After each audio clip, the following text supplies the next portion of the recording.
नमस्कार मंडळी. दररोज वाटण करून, मसाला करून जर तुम्हाला कंटाळा आला असेल ना, तर अगदी सोप्या पद्धतीचा आणि 4 ते 5 भाज्या होतील अशा पद्धतीचा आपण मसाला करून ठेवतोय. तर अगदी सोपा आहे करायला आणि खूप काही जास्त साहित्य पण नाही आहे. झटपट होईल पण चवदार होईल. म्हणजे तुमची दररोज वाटून भाजी केल्यासारखी भाजी होईल अशा पद्धतीचा आपण मसाला करणार आहोत. तर त्यासाठी तुम्हाला जास्त वेळही लागणार नाही. म्हणजे तुम्ही एकदा जर करून ठेवला 5 ते 6 म्हणजे एका आठवड्याचा समजा तुम्ही दररोज तर भाज्या खाणार नाही आहात.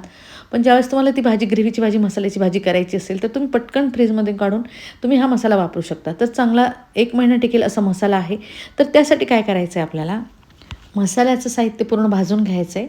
त्यासाठी मी घेतलं इथे एक पॅनमध्ये चांगलं घातलं आहे अर्धा चमचा तेल आणि 2 चमचे शेंगदाणे, म्हणजे छोटी वाटी जी असते तितके शेंगदाणे घालायचे आणि नंतर घालायचे खोबऱ्याचे काप. तर 8 ते 10 खोबऱ्याचे काप घातले आणि तुम्हाला जर जास्त क्वांटिटीमध्ये करायचं असेल तर हे प्रमाण इथे वाढवायचं आहे. 4 चमचे शेंगदाणे घ्यायचे, 8 ते 10 खोबऱ्याचे काप घेतले तर 15 ते 16 खोबऱ्याचे काप घ्यायचे, असा तुम्हाला क्वांटिटीनुसार मसाला वाढवायचा आहे. तर भाजताना चांगलं ब्राऊन होईपर्यंत आपल्याला शेंगदाणे खोबरं भाजून घ्यायचं आहे. तर इथे तुम्ही बघू शकता चांगला रंग बदलला आहे आणि आपण शेंगदाणे आणि खोबरं अगदी व्यवस्थितपणे भाजून घेतलेलं आहे. बघा तुम्ही लाल झालेलं आहे, चांगलं करपलेलं नाही आहे. त्याच पॅनमध्ये घालायचं आहे आपल्याला हरभऱ्याची डाळ. तीसुद्धा मी 2 चमचे घातलेली आहे. याने काय होतं, तुम्ही मसाल्याचं जेव्हा फ्लावर करायचं किंवा बटाटा करायचा आहे किंवा वांगं करायचं आहे, तर हा मसाला घेतला की डाळीमुळे ग्रेव्ही घट्ट होते. म्हणून हा मसाला आपल्याला कमी क्वांटिटीमध्ये पण ग्रेव्ही तयार करतो. म्हणून मी त्यामध्ये घातली 2 चमचे हरभरा डाळ. तीसुद्धा आपल्याला चांगली ब्राऊन होईपर्यंत भाजून घ्यायचे. तर त्याचासुद्धा चांगला रंग तुम्ही म्हणाल लगेच काढून घ्यायला, पण ते गरम असल्यामुळे टेम्परेचर गरम असलं की डाळ बाहेर काढल्यानंतरसुद्धा थोडीशी नंतर ब्राऊन होते. तर आता थोडीशी चांगली ब्राऊन झालेली आहे. त्या स्टेजवरती आपण पूर्ण हरभऱ्याची डाळ पॅनमधून प्लेटीमध्ये काढून घेतो आहे. गॅस ते कमी करायचा आहे आणि आपल्याला व्यवस्थित न करपता हा मसाला भाजून घ्यायचा आहे. तर आता इथे तुम्ही बघू शकता डाळ, खोबरं आणि आपलं ते साहित्य भाजून झालं आहे. नंतर आपल्याला घालायचा आहे कांदा. तर मीडियम आकाराचे मी 2 कांदे घातलेले आहेत. तर मोठाले कांदे आहेत, ते 2 कांदे घालायचे आहेत आपल्याला त्यामध्ये. त्याचे थोडेसे पातळ पातळ काप करून घ्यायचे म्हणजे भाजायला सोपा जाईल. लेयर करून घेतलं तर सोपा जाईल भाजायला. तर कांदासुद्धा चांगला ट्रान्सपरंट आणि ब्राऊन होईपर्यंत भाजून घ्यायचा आहे. जितका कांदा छान भाजला जाईल तितका तुमचा मसाला, आणि कांद्यामुळे काय होतं, ग्रेव्ही खूप दाटसर होते. म्हणून आपण कांदे इथे 2 घातलेले आहेत. तर कांदासुद्धा आपल्याला अगदी व्यवस्थित रंग बदलेपर्यंत आपण भाजून घेतला आहे. तुम्ही बघू शकता चांगले त्याला डाग पडलेले आहेत आणि चांगला भाजूनसुद्धा झालेला आहे. तर नंतर घालायचे त्यामध्ये अद्रक. चांगला एक तुकडा घातला आहे मी आणि 10 ते 12 लसूण पाकळ्या घातल्या. गॅस बंद करायचा आहे आता आणि आपल्याला हे भाजून घ्यायचं आहे. तर मी गॅस अगदी व्यवस्थितपणे बंद केला आहे. जास्त काही तामझाम नाही, जास्त मसाले नाहीत, काहीच नाही आपण वापरलेलं. अगदी सोपा मसाल्याची पेस्ट करून तयार ठेवणार आहोत आपण. तर कांदा, लसूण, अद्रकसुद्धा आपली अगदी व्यवस्थित भाजून झाली. गॅस मी बंद करून घेतला आहे, नुसतं गरम करून घेतले लसूण आणि अद्रक. तर हे झालं आपलं पूर्ण मसाल्याचं साहित्य रेडी. तर हे झाल्यानंतर रेडी झाल्यानंतर काय करायचं आहे, आपल्याला मिक्सरचं छोटं भांडं घ्यायचं आहे आणि त्यामध्ये आपलं पूर्ण जे आपण भाजून घेतलं आहे ते टाकायचं, म्हणजे आपल्याला पूर्ण वाटण करून घेता येईल त्याचं. तर येथे वाटण करून घेण्यासाठी अगदी व्यवस्थितपणे मी बिना पाण्याचं आपल्याला अगोदर वाटण करून घ्यायचं आहे आणि नंतर आपल्याला पाणी घालायचं आहे त्यामध्ये. तुम्ही म्हणाला अगोदर पाणी का नाही घातलं, कारण एकदम बारीक नाही होते बाकीचं साहित्य.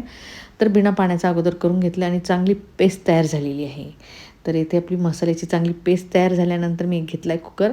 तुम्ही म्हणाल कुकरमध्ये का, पण मला त्यामध्ये भाजी पण करायची आहे म्हणून तेच भांडं भरवलं मी. तर त्यासाठी मी कुकरमध्ये चांगलं 2 चमचे तेल घेतलं आहे आणि 1 चमचा लसणाची पेस्ट घ्यायची आहे. लसणाची पेस्ट आपल्याला चांगली ब्राऊन होईपर्यंत, जास्त खमंग लसण कसा होतो ना, ब्राऊन होतो, त्या टाईपचं आपल्याला ब्राऊन करून घ्यायचं आहे लसण. तर आपण ब्राऊन होईपर्यंत लसूण फ्राय करून घेतला आहे. इथे तुम्ही बघू शकता अगदी व्यवस्थितपणे, आणि जास्त गॅस फुल नाही करायचा. आपल्याला जोपर्यंत मसाला फ्राय करायचा आहे ना, गॅस हा आपल्याला मीडियमच ठेवायचा आहे. नंतर ब्राऊन झाल्यानंतर आपल्याला घालायचं आहे मसाल्याची पेस्ट. मसाल्याची पेस्ट तुम्हाला शेंगदाण्यामुळे व्हाईट दिसते आणि हरभऱ्याच्या डाळीमुळे थोडीशी.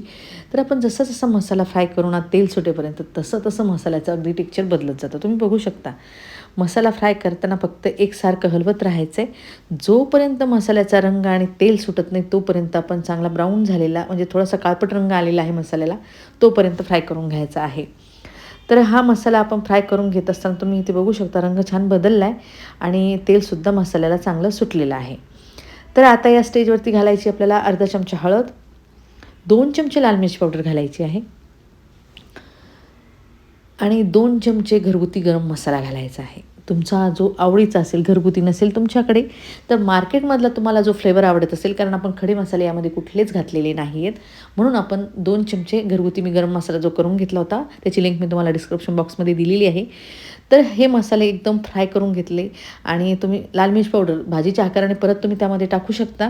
भाजी जेवढी ग्रेव्ही घ्यायची आहे त्या आकाराने याची क्वांटिटी मसाल्यापुरतंच आपण लाल मिरची पावडर वापरलेला आहे. तर भाजीच्या आकाराने तुम्ही त्यामध्ये मिरची पावडर टाकायची आहे. तर येथे छान मसाला आपला फ्राय करून झाला आहे, तुम्ही बघू शकता. आणि खरंच खूप सोपं आहे, सिंपल आहे. परत असं काही नाही आहे खूप काही साहित्य लागते त्याला, खूप मसाले लागतात, पण अगदी सोपा पण इतका चवदार मसाला झालेला आहे की तुम्ही एकदा जर करून ठेवला तर मला वाटतं तुम्ही नेहमीच कराल. अशा पद्धतीचा आपण हा मसाला केला आहे. यामध्ये मटकीची भाजी, चवळीची भाजी, बटाट्याची, फुलगोबी, तुम्ही कुठलीही भाजी, वांग्याची भाजी, कुठलीही भाजी तुम्ही यामध्ये करू शकता. अशा पद्धतीचा मसाला आहे. तर अगदी सोपा आणि झटपट होणारा मसाला आहे. फक्त स्टोअर करताना काय करायचं आहे, फ्रीजमध्ये आपल्याला अगदी थंड करून घ्यायचा आहे आणि फ्रीजमध्ये आपल्याला फ्रीझरमध्ये ठेवा किंवा खाली ठेवला तरी चालेल. जसं जसं लागेल तुम्ही तसा तसा घ्यायचा आहे आणि तशी तशी तुम्ही भाजी क्वांटिटीमध्ये बनवायची आहे. तर भाजी बनवताना कांदा, टोमॅटो घालायचा आहे, लसूण घालायचं आहे फोडणीला आणि छान मसाला फ्राय करून घ्यायचा. लाल मिर्च पावडर काय घालायचं ते तुम्ही फ्लावर घालू शकता किंवा बटाटा घालू शकता. त्यामध्ये ग्रेव्ही मस्त तयार होईल तुमची. अगदी सोपा मसाला आणि झटपट होणारा मसाला आहे. तर हा मसाल्याची रेसिपी तुम्हाला कशी वाटली हे कमेंटमध्ये मला नक्की कळवा. तुम्हाला जरी माझी रेसिपी आवडली असेल आणि तुम्ही माझ्या चॅनलवर नवीन असाल तर माझ्या चॅनलला सबस्क्राईब, लाईक, शेअर, कमेंट करायला विसरू नका. तर चला भेटूया अशा सोप्या सोप्या आणि झटपट होणाऱ्या रेसिपीसोबत. तोपर्यंत बाय बाय.